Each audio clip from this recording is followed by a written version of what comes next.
in one of our LSAG champions, Cynthia Lareine from Lareine Gold Consulting. She has more than 20 years experience, both as a legal practitioner and as a business development professional, working across many global markets from Africa to the Middle East to Asia. So I'll hand you over to Cynthia. Thank you. Hello, good afternoon, everyone. It's a real pleasure to be here. I thought I'd start by explaining a little bit about what I do and then a bit of background as to how I got there. So I run a company called LGC Africa. We're a small Africa-focused business advisory firm, and we work with professional service organizations who are seeking to master or enhance their proficiency in marketing and business development. We are Africa-focused and have a particular specialism when it comes to working with independent law firms, accountancy practices, and in-house legal teams across Africa. Our focus markets at the moment are Nigeria, Ghana, Kenya, Senegal, Ethiopia, Uganda, Tanzania, and South Africa. My background is that I'm a qualified corporate competition lawyer. I trained at what was Lovell White Durrant many years ago, showing my age slightly, but is now Hogan Lovells. I then moved to Linklaters on qualification and eventually decided that I wanted to return to Nigeria, which is where my parents are from. I wanted to requalify. I wanted to try and sort of straddle the two markets. That didn't quite happen. Nigeria didn't have conversion courses in the way that we have the QLTS back then. So I scrapped that idea and moved in-house and undertook some co-sec stroke consulting work. Long story short, but that was pretty much what exposed me to business development itself and also to thinking about how businesses are run. So I returned to the UK after a number of years, decided that although I loved being a lawyer, I didn't necessarily want to continue in that vein, and basically started as a business development professional. And I've worked with a number of firms since then, including Overy, Olswang, which is now CMS, and Norton Rose Fulbright. So that's a bit about me and sort of how I've come to this role. My last role at Norton Rose Fulbright was as global head of business development and also head of the Africa practice at NRF. And one of the big observations that I began to note at that time was that there massive changes in the Africa legal business landscape. I started to get actually quite frustrated just in terms of looking at African law firms who have great technical skills, but actually weren't necessarily thinking about using business development as a market positioning tool. And so in 2017, I set up my practice and have since started to advise law firms and in-house legal teams. And from time to time, we also do some work with government offices. So that's I can talk a bit more about my background if that's of interest. But what I thought I'd use this time to cover, it's really two things. First of all, the opportunities that we are seeing for for UK firms in Africa. And also I wanted to talk a little bit about strategies for accessing the market in terms of how you make approaches to Africa for those that are not necessarily familiar with it as a jurisdiction. So in terms of opportunities that we're seeing, I think it's safe to say that there are still really significant opportunities. Sort of the question has been asked about, can international law firms still operate in these jurisdictions? Is there still appetite? I think the answer is a resounding yes, because there is huge reliance on English law.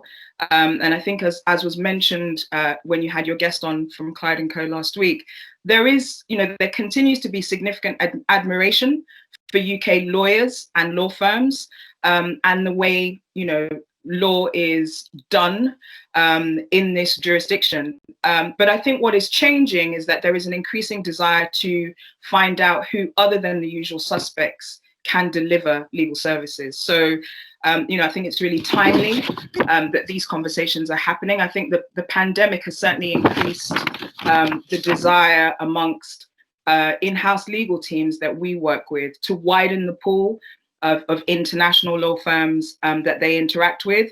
One of the biggest growth areas that I'm observing is, with in-house client teams that don't want to go to the big London firms, but are not sure about who else they can approach. So to give you a great example, at the end of last week, I got a call from a GC at an oil and gas firm in Lagos, asking me to make a recommendation of 5 firms.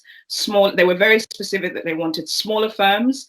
They did not want London firms. They just wanted somebody who had good experience advising them on their AIM listed entity.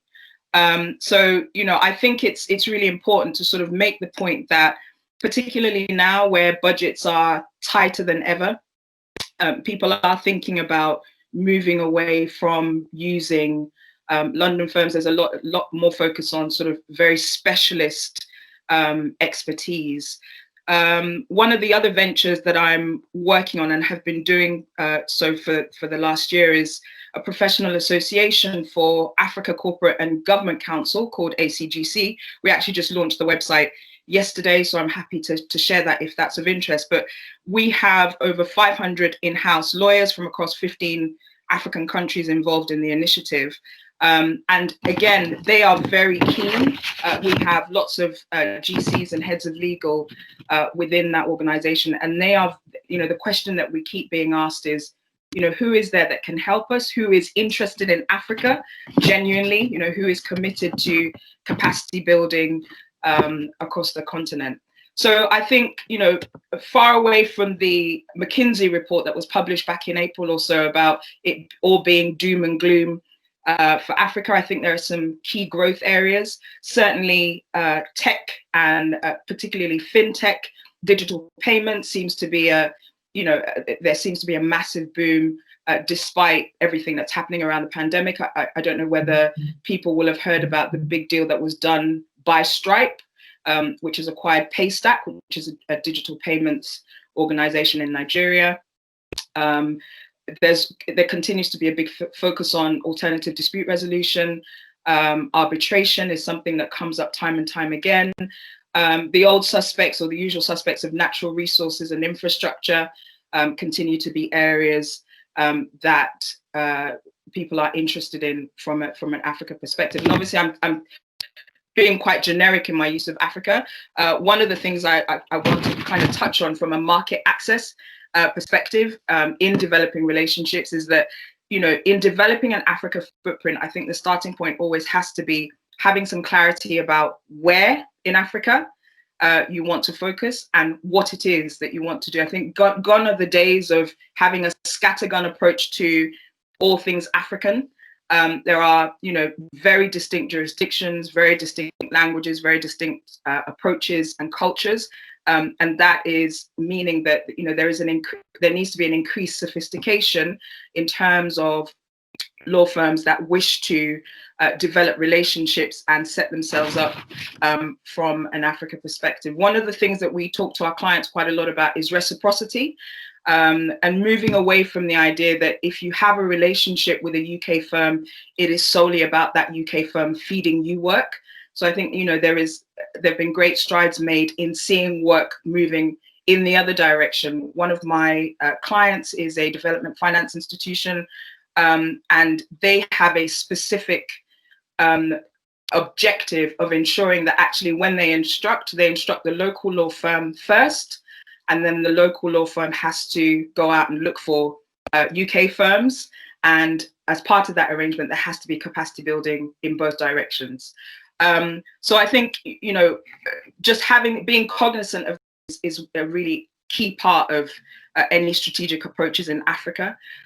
One of the big differences as well that I'd probably point to is, the importance of in-person relationships and just the need to press the flesh. In Nigeria, there's a saying that there's man, no man. It's all about sort of who you know, but also actually who you're prepared to see. So I think, given that we're living in a virtual world at the moment, it does make things a little bit challenging. And obviously, that people are using virtual tools in the same way here in UK that they are in Africa. But post-COVID, I think we will end up, although lots of people say it will all be virtual, I think in Africa that won't be the case. I think it is always a question of being ready to get on a plane and go and eyeball people, go and meet people, be they big corporates or referring firms.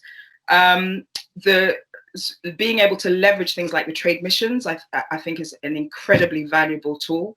Certainly the trade mission that's happening in December, as Liz said, I think is always a great way of figuring out who's who in the zoo, and in just being seen, because I think, you know, that's also part of trying to develop an Africa profile, is showing that you have an interest in the continent.